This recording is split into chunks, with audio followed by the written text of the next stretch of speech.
স্বাগত জানাচ্ছি ৭১ খেলা যোগে। This is me Rayan Ahmed এবং বুঝতেই পারছেন আমি কিন্তু দাঁড়িয়ে আছি একটা ভেন্যুতে, রাইট?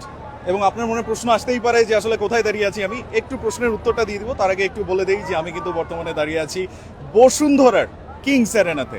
এবং বাংলাদেশের ফুটবল যারা আসলে ফলো করে থাকেন তারা তো জানবেনই, আর যারা ফলো করছেন না এই মুহূর্তে তাদের জন্য একটু জানিয়ে রাখছি। ফুটবল ফ্যান হয়তো আছেন বাট কোনো কারণে হয়তো এখন দেখা হয়ে উঠছে না, তাদের জানিয়ে রাখছি দুটি ইন্টারন্যাশনাল ফিফা ফ্রেন্ডলি কিন্তু আসলে বাংলাদেশ খেলছে মালদ্বীপের সাথে। এবং প্রথম ম্যাচটা কিন্তু হয়ে গেছে 13ই নভেম্বর কিংস অ্যারেনাতেই, এবং আজকের ম্যাচটাও কিন্তু শুরু হয়ে গেছে কিংস অ্যারেনায় সন্ধ্যা 6টায়, এবং ম্যাচে প্রায় 20 মিনিট কিন্তু চলে গেছে।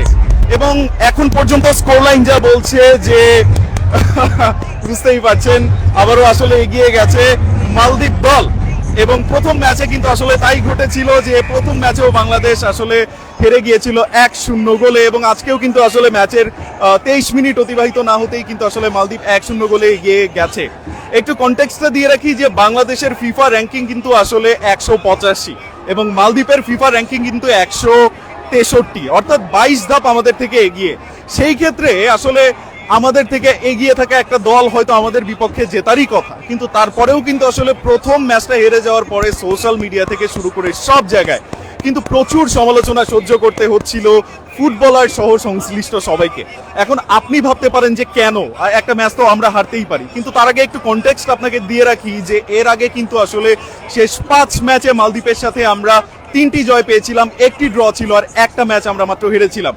সো এই যখন হচ্ছে অবস্থা, সেই জায়গায় আসলে ওরা যখন আমাদের সাথে জয় পেল, স্পেশালি গত 1 বছর পরে কিন্তু আসলে মালদ্বীপ আমাদের বিপক্ষে ইন্টারন্যাশনাল খেলতে নেমেছিল ফুটবলে, এবং তারা কিন্তু আসলে 1 বছর পরে আসলে ফুটবল খেলতে নেমেছে। এবং ঘরোয়া ফুটবল তাদের দেশে 1 বছর অনুষ্ঠিত হয়নি, তার কিছু কারণ আছে। তা হচ্ছে অনিয়ম এবং দুর্নীতির দায়ে আসলে ফিফা মালদ্বীপের যে ফুটবল সভাপতি ছিলেন তাকে কিন্তু নিষিদ্ধ করেছিল, এবং তারা একজন প্রশাসক নিয়োগ দিয়েছিল, যেই কারণে গত 1 বছর ধরে দেশটাতে ঘরোয়া ফুটবল হচ্ছে না। অর্থাৎ আউট অফ প্র্যাকটিসে থাকা একটা দল একদম আসলে 1 বছর পরে আমাদেরকে মোটামুটি হারিয়ে দিয়েছে। সো বুঝতেই পারছেন যে আসলে কেন এই ব্যাপারটা নিয়ে সবার আপত্তি আছে। এবং আমরা কিন্তু আসলে জেতার একটা ধারার মধ্যেই ছিলাম, কনসিডারিং গত 5 ম্যাচে মালদ্বীপ আমাদের সঙ্গে আসলে জিততে পেরেছিল না। গত ম্যাচের আগের কথা বলছি, শুধুমাত্র একটা জয় ওদের ছিল, বাকি 3টে আমাদের জয় ছিল, একটা ড্র ছিল। সো এর পরেও কিন্তু আসলে 1 বছর পরেও মালদ্বীপ যখন আসলে বাংলাদেশের বিপক্ষে এয়ারপোর্টে মাত্র পা রাখলো, তাদের কোচ কিন্তু বলে দিয়েছিল বাংলাদেশের বিপক্ষে মালদ্বীপ favourite. It tax a lots of guts, even জানার পরে যে গত 5 ম্যাচ ধরে আমরা বাংলাদেশের সাথে ভালো আসলে ফ্লোতে নাই এটা বলার ক্ষেত্রে। সো মালদ্বীপ আসলে কেন এটা বললো, এবং তারপরেও আসলে প্রথম ম্যাচে তারা জিতে গেল। এবং প্রথম ম্যাচ যদি আপনি দেখে থাকেন, ফুটবল সংশ্লিষ্ট আপনি যদি হয়ে থাকেন, ফুটবল ফলো করে থাকেন, আমরা যারা মাঠে উপস্থিত ছিলাম আমরা কিন্তু কম বেশি সবাই দেখেছি যে বাংলাদেশ কিন্তু পুরো ম্যাচ একের পর এক আক্রমণ করে গেছে। এবং এমন অবস্থা ছিল যে বাংলাদেশ যদি 2-4টে সুযোগ ক্যাপিটালাইজ করতে পারতো, ইট ওয়াজ সাপোজ টু হ্যাপেন যে বাংলাদেশ আসলে 3 থেকে 4টে গোল ওদেরকে দিয়ে জেতার কথা। সেই ম্যাচটা আমরা হেরে গেছি শুধুমাত্র গোল না করতে পারার কারণে। কেন গোল হচ্ছে না, বাংলাদেশের সমস্যাটা কোথায়, সবকিছু নিয়ে আলোচনা করব। তার জন্য আমি আসলে আমন্ত্রণ জানাচ্ছি সহকর্মী খালিদ জামিলকে আমার সঙ্গে লাইভে যুক্ত হওয়ার জন্য। খালিদ, প্রথম ম্যাচ এত চমৎকার খেলার পরেও কেন আসলে আমরা হেরে গেলাম, কেন গোল হচ্ছে না বাংলাদেশের? কেন গোল হচ্ছে না, গোল না হওয়ার কারণটাই আসলে যারা গোল করবেন তারা আসলে ঠিক ওইভাবে পর্যাপ্ত প্রিপেয়ার্ড নন বলতে তারা গোল করে অভ্যস্ত নন। গত ম্যাচটা আপনি আমার সঙ্গে ছিলেন, গত ম্যাচটা এই মাঠে যখন বাংলাদেশ হেরে গেল, আমরা দেখেছি শেষের দিকে বেশ কিছু সুযোগ কিন্তু বাংলাদেশ দল তৈরি করেছিল, সেই সুযোগগুলো কাজে লাগাতে পারেনি। বাংলাদেশ মিডফিল্ডটা দখলে রেখেছিল, ডিফেন্স থেকে অ্যাটাকে উঠছিল, কাউন্টার অ্যাটাক আমরা দেখতে পাচ্ছিলাম, কিন্তু সেই জায়গায় সেই ম্যাচটাতে শেষ পর্যন্ত কোনো গোলের দেখা বাংলাদেশ পায়নি। কারণ গোল যারা করবে সেটা যাদের কাজ, সেই স্ট্রাইকাররা কিন্তু ঠিকভাবে সুযোগগুলো কাজে লাগাতে পারেনি। আমরা 1-to-1 পজিশনে চলে যাওয়া অনেক সিচুয়েশনও দেখেছি যে গোলকিপারের সঙ্গে বাংলাদেশের স্ট্রাইকাররা 1-to-1 পজিশনে চলে গেছেন, তো সেই 1-to-1 পজিশন থেকেও গোলকিপার বরাবরই তারা বলটা শট নিচ্ছে, অর্থাৎ তাদের শট অন টার্গেট আছে ঠিকই, কিন্তু সেটা একটু বেশি মাত্রায় অন টার্গেট হওয়ার কারণে কিন্তু গোলের দেখা পাওয়া যাচ্ছে না।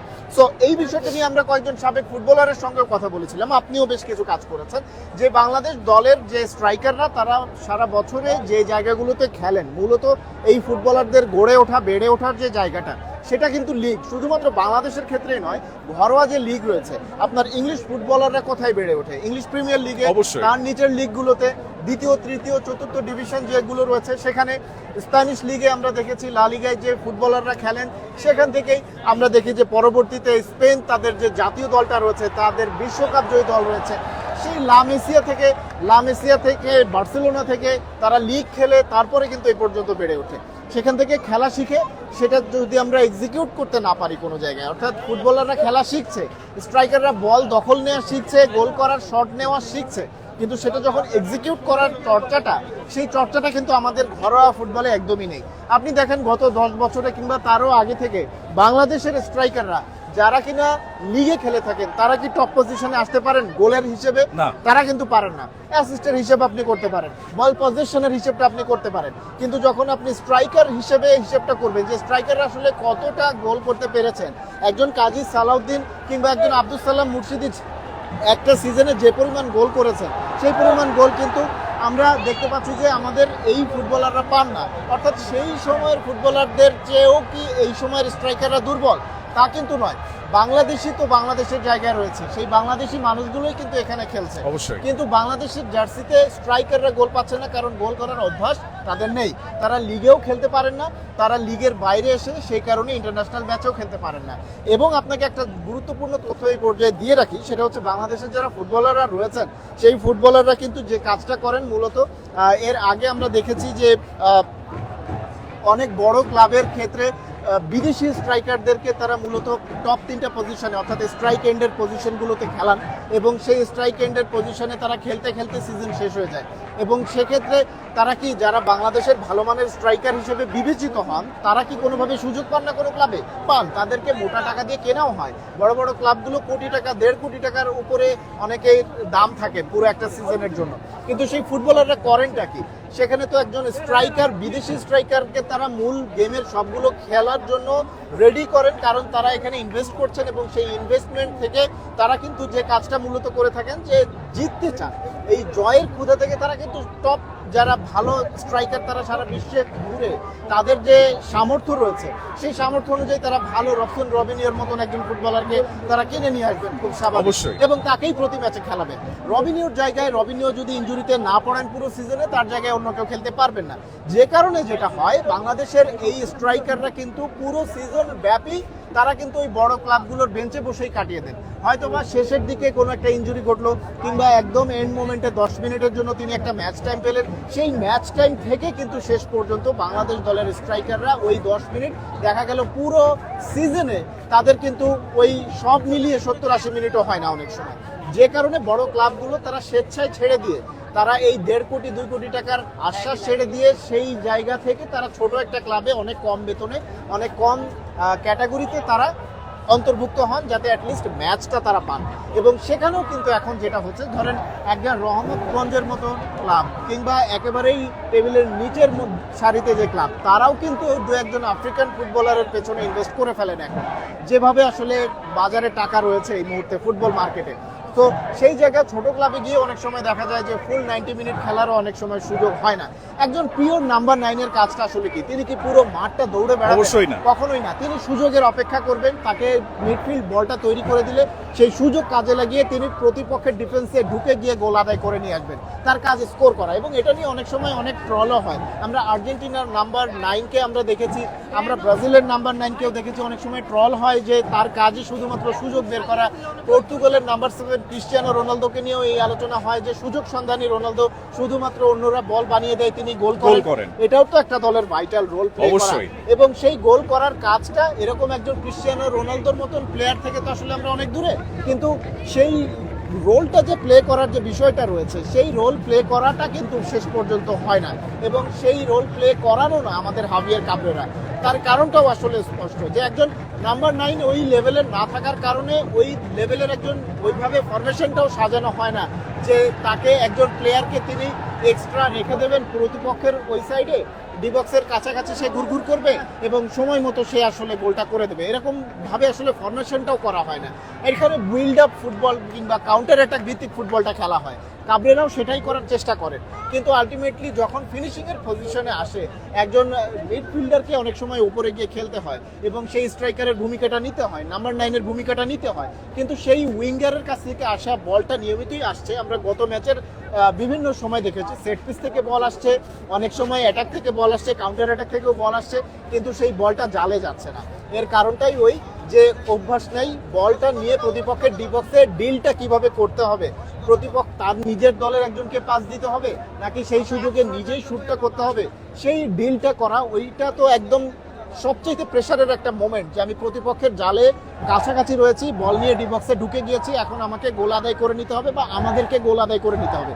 সেই কাজটা কিন্তু অভ্যস্ত না, যে কারণে ওই প্রেশার মুভমেন্ট সিচুয়েশনটা ডিল করতে এখনো বাংলাদেশের স্ট্রাইকাররা অভ্যস্ত হয়ে উঠতে পারেনি। এবং আজকে আমার পেছনে যে ম্যাচটা হচ্ছে সেখানেও আসলে একই কেস। আচ্ছা, আমরা আসলে জানি খালি যে দিন শেষে ফুটবল কিন্তু আসলে গোলের খেলা, এবং গোল যদি না হয় এন্ড অফ দ্য ডে আমরা যতই ভালো খেলি না কেন ম্যাচ কিন্তু আমাদের পক্ষে আসবে না। এবং আপনি বলছিলেন যে আমাদের ফুটবলারদের কিন্তু আসলে শুট করার হ্যাবিট আছে, তাদের স্কিল আছে, তবে আসলে সমস্যাটা কি আসলে মেন্টাল, যে মেন্টাল ব্লকটা যে তারা আসলে জালটা খুঁজে পাবে ওই জায়গাতে আসলে গেলে তারা কাইন্ড অফ একটু দ্বিধা দ্বন্দ্বে ভোগেন কিনা, কনসিডারিং আসলে আমরা কিন্তু 4-4-2 ফরমেশনে খেলি। সো এখানে আসলে আমাদের পিওর একজন ভালো স্ট্রাইকার না থাকলে আসলে গোল পাওয়াটাও একটু টাফ, সেটা একেবারে জানা কথা। আর আপনি বলছিলেন যে দেশের ঘরোয়া ফুটবলে আমরা যখন হচ্ছে খেলি বেশিরভাগ দল কিন্তু আসলে বিদেশি স্ট্রাইকার দিয়ে খেলায়, তো সেই ক্ষেত্রে আসলে পলিসিতে কোনো চেঞ্জ আনার কি দরকার আছে এই মুহূর্তে, যে আমরা আসলে আমাদের দেশীয় স্ট্রাইকার যারা বা ফরওয়ার্ডে যারা খেলেন তাদেরকে খেলার জন্য একটা ম্যান্ডেটরি প্লে টাইম দেয়া প্রত্যেকটা ক্লাবকে, কিংবা সেই রকম কোনো আইন বা পলিসি তৈরি করার কোনো ব্যাপার কি আছে কিনা বা সুযোগ আছে কিনা? এই পলিসিটা নিয়ে আসলে এর আগে অনেক আলোচনা হয়েছে রায়ন, এবং শুধুমাত্র এই সিজনে না, এই সমস্যা বাংলাদেশ অনেকদিন ধরে ভুগছে, স্ট্রাইকারের অভাব। এবং সেই স্ট্রাইকারের অভাবে ভোগার কারণেই কিন্তু বাংলাদেশ বেশ কিছুদিন প্রায় বছরের একটা বড় সময়ও কিন্তু আন্তর্জাতিক ফুটবলের বাইরে ছিল, ভুটানের কাছে হেরে। তো সেই জায়গা থেকে আসলে বাংলাদেশের ওই পজিশনে যে আলোচনাটা আমরা বরাবরই করি যে স্ট্রাইকার তৈরি করতে হলে বিদেশি খেলোয়াড়ের সংখ্যা কমাতে হবে, তখন আবার আরেক বিপদ। তার কারণটা হচ্ছে ক্লাবগুলো তো টাকা ইনভেস্ট করছে এবং সেখান থেকে কিন্তু আলটিমেটলি তাদের সেভাবে কোনো প্রফিট আসছে না। আপনি দেখেন প্রতি মৌসুমে কিন্তু কোটি কোটি টাকা ইনভেস্ট করে তারা দলগুলো গড়ছে, এবং দলগুলো গড়ার পরে আরও কোটি কোটি টাকা ইনভেস্ট করে কিন্তু সেই দলগুলো চালাতে হচ্ছে, খেলোয়াড়দের থাকা খাওয়ার জায়গাগুলো তাদের ডিল করতে হচ্ছে। অর্থাৎ এই বিষয়গুলো যখন আসছে তখন ক্লাব খুব স্বাভাবিকভাবে চাইবে যে তার ক্লাবটা শিরোপা জিতুক, শিরোপা জেতার জন্য তার সামর্থ্যে যতটুকু কুলায় সেই সামর্থ্য অনুযায়ী তারা ওই কাজটা করতে চাইবে। যে কারণে আসলে ফুটবল ফেডারেশনের সঙ্গে অনেকবার এই নিয়ে আলোচনা করেছে ক্লাবগুলো যে তারা বিদেশি ফুটবলার কমালে তাদের কি সমস্যা, আবার বাফুফের পক্ষ থেকে বলা হয়েছে যে বিদেশি ফুটবলার না কমালে কি সমস্যাটা হচ্ছে লং রানে।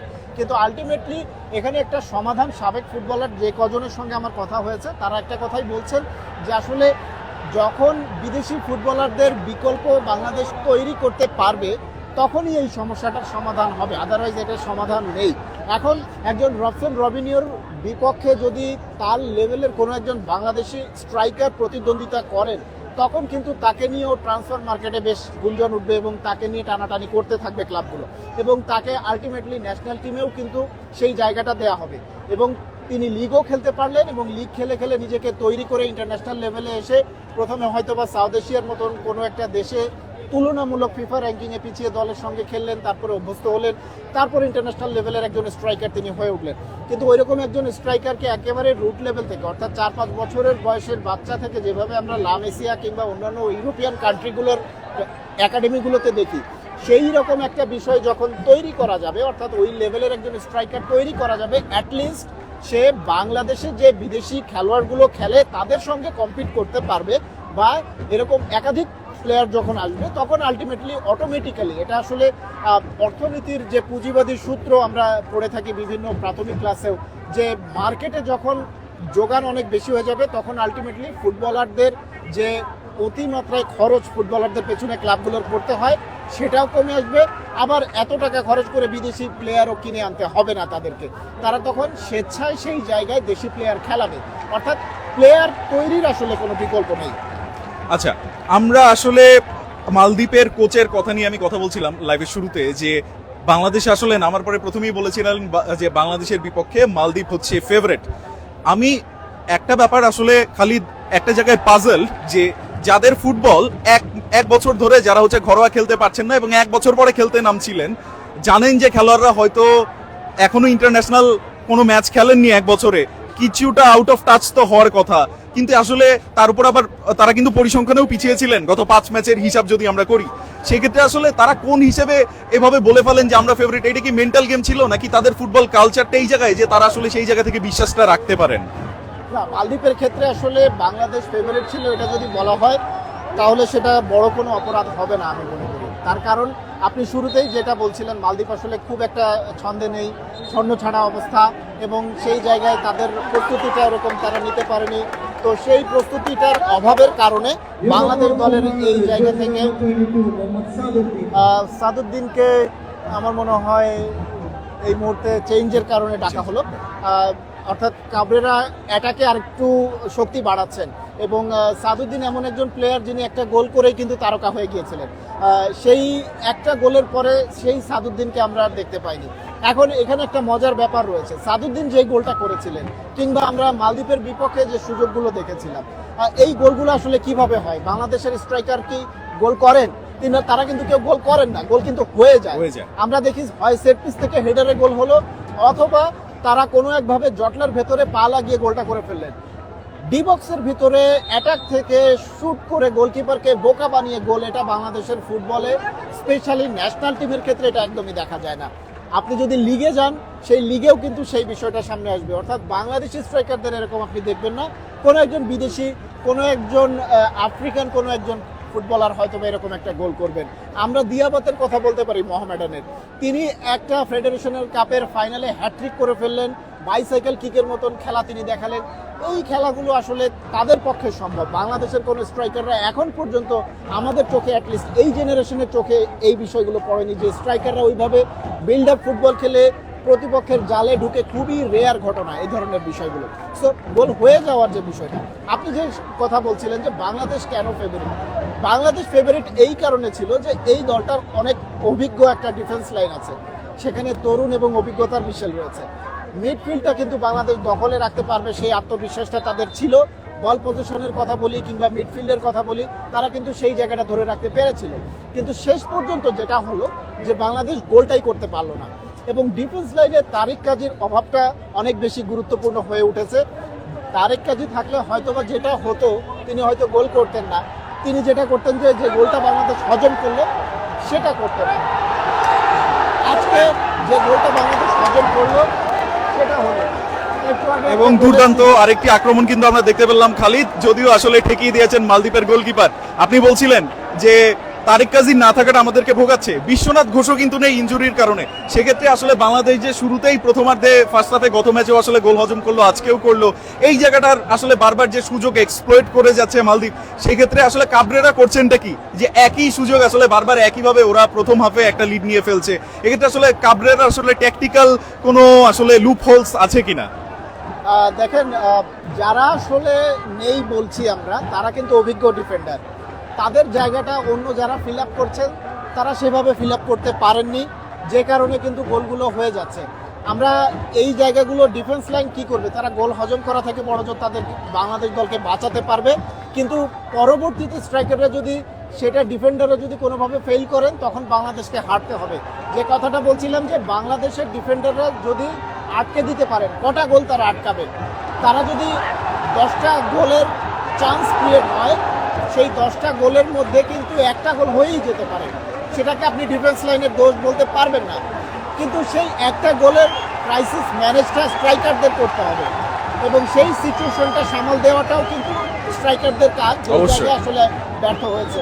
আমার মনে হয় হাফ টাইম খুব কাছাকাছি, আমরা নিশ্চয়ই হাফ টাইমের পরে আবারও এটা নিয়ে আর একটু বেশি আলোচনা করতে পারবো। আমরা মনে হয় এই বিষয়ে ঘড়িতে কিন্তু আসলে আমরা দেখতে পাচ্ছি ফার্স্ট হাফের 41 মিনিট শেষ হয়ে গেছে, অর্থাৎ আর 4 মিনিট খেলা ফার্স্ট হাফের বাকি আছে। এবং আপনাদেরকে স্কোর লাইনটা একটু জানিয়ে রাখি, বাংলাদেশ কিন্তু এই মুহূর্তে 1-0 গোলে পিছিয়ে আছে মালদ্বীপের বিপক্ষে। এবং হাফ টাইমের পরে আমরা আবারও লাইভে আসবো আসলে আরও ম্যাচের কিছু অ্যাসপেক্ট নিয়ে কথাবার্তা বলতে। আপনি আছেন খেলাযোগের ফেসবুক লাইভে, স্পোর্টসের সব আপডেট পেতে সঙ্গে থাকুন খেলাযোগের ফেসবুক এবং ইউটিউব চ্যানেলে। This is me Raihan Ahmed signing off from Bashundhara Kings arena.